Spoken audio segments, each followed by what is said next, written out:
I'm going to start with a slightly downbeat one and then finish by making you all laugh later. Because, you know, that's how... Is it bathos or pathos? One of the two, that's how that works. Anyway, this is called I Knew You. I would say that it didn't hurt to part, but you'd only see right through me. If I could send myself back to the start, I'd clean up the scattered debris. With time and change walking hand in hand across the sandy shores, the ocean must play its part in closing certain doors. I thought the castles we made could never be brought down, but those weak walls were way too quick to drown.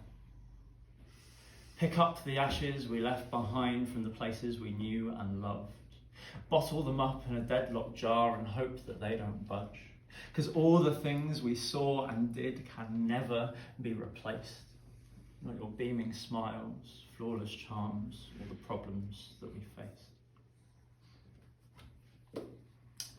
Why I didn't prepare for this day, I'll never really know. I guess I thought I loved you too much to ever let you go.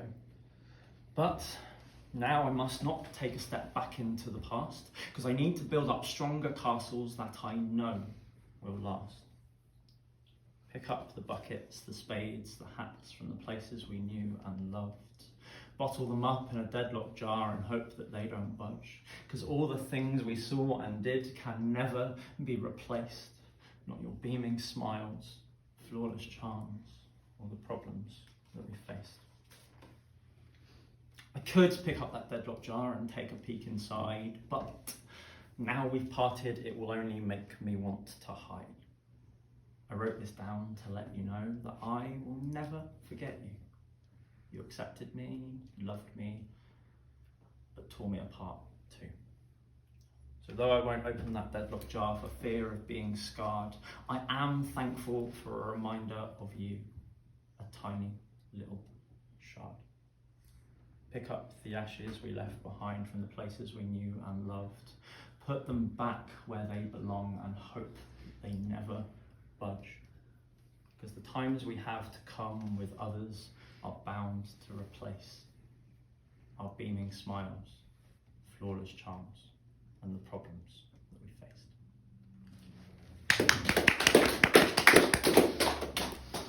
Graham and Ben have heard this one before, as has John, but anybody else in this room will not have done.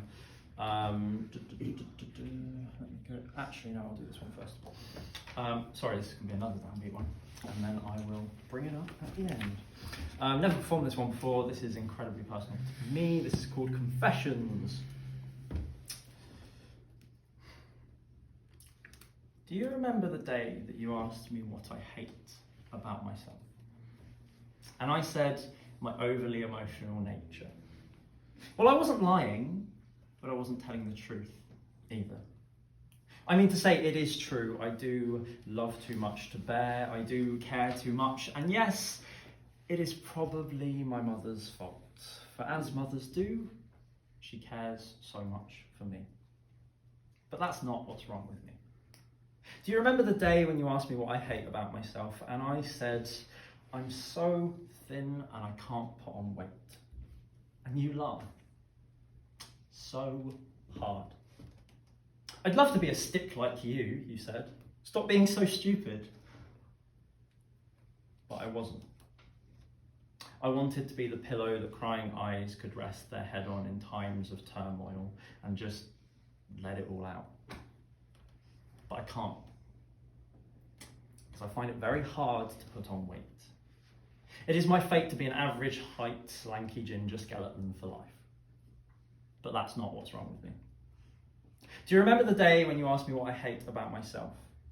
And I said the fact I can be so angry, unappreciative, judgmental and rude, even when I don't have a clue what I'm talking about? Well, I wasn't lying, but I wasn't telling the truth either. I need to say it is true, some of my darkest moments aren't known to many. Times of absolute confusion and fury, times when I made the world sound so black and white, when truly I'm pretty blind. I don't really know what it's like. But that's not what's wrong with me. No. My true faults run much deeper. I'm afraid of the tears and anguish they have caused and afraid of what the future could bring.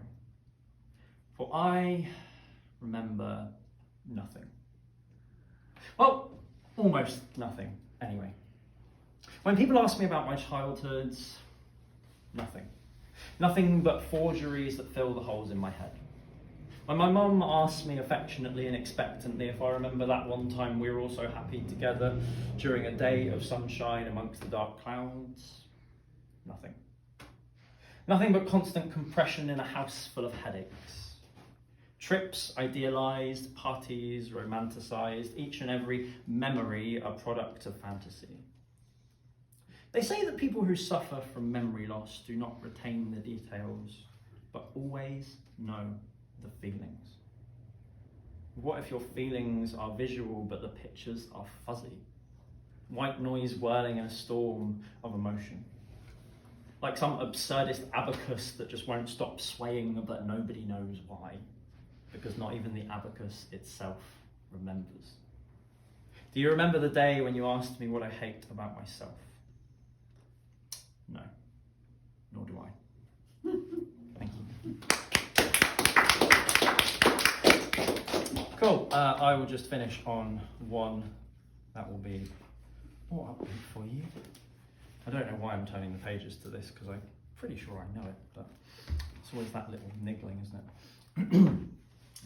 Let me tell you a story of a struggle, a strenuous struggle that's played on my mind for some time, a strenuous struggle that will stay with me for life. For this is the story, all about how my lyrical flow flip turned upside down. So furrow your brow and listen out hard and I'll tell you my dream of becoming a bard. Recently I became obsessed with being the best jest of comedy sets. I dreamed I could dress the mess of my lyrical absence by assessing the stress of euphoric nonsense. I digress, I don't even know what that means. The more I try to impress with lies, the closer I come to poetic demise. The further I fall, the harder I'll dive. The deeper I dig, the faster I'll slide. To survive as a comic genius, you have to joke like you truly mean it, strut your stuff across that stage, play the game but don't be fake, because timing is the code of the comedy show.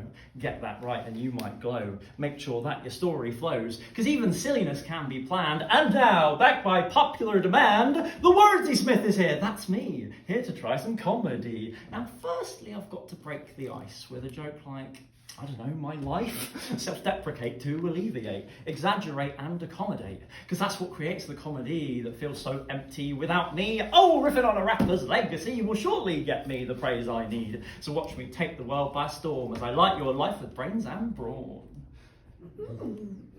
Yeah, all right, that might have been a lie. I took a dive and tried to fly. Anyway, you're the ones funding my heavy addiction by listening to this nonsensical fiction, so cheer and clap go wild for me. You can if you want. You know, you can. Oh, that actually worked last time. So cheer and clap go wild for me. As I try, thank you, Steve. There we go. As I try out some more comedy. Here I stand and here I'll stay, spouting jokes till the end of the day, because this stage drug, it is my life. Spitting strife behind that mic, I can't give up, it's all I've got. My confidence, it can't be knocked. That is until I try some comedy. And then you'll probably think it's better without me. You know, my lyrical flow has always been broke when I try to interject a joke, so I tend to just stay away from comedy. It's likely safer without me. Thank you.